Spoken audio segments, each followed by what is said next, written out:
people in charge are not Islamists. The people in charge are giving.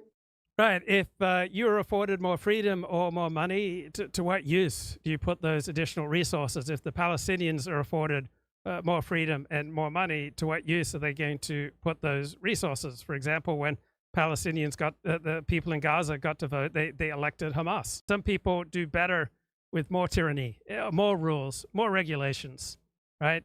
Most people tend to do better with more rules, right?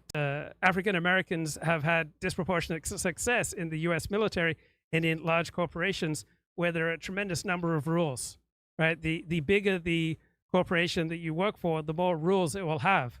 And that is suited for many people's best interests. And then a minority of people tend to thrive with fewer rules and fewer restrictions. Opening up a space to Islamism, channeling it in certain directions in order to weaken their domestic American enemies, which is the right. Yep, and this is also an explanation of why the demonstrators against Netanyahu here and the demonstrators. I'd say that there's going to be a serious escalation in the north. I'm not sure it's going to happen in the next couple of weeks, which is what we keep hearing. I think it's more likely to be in a month or two.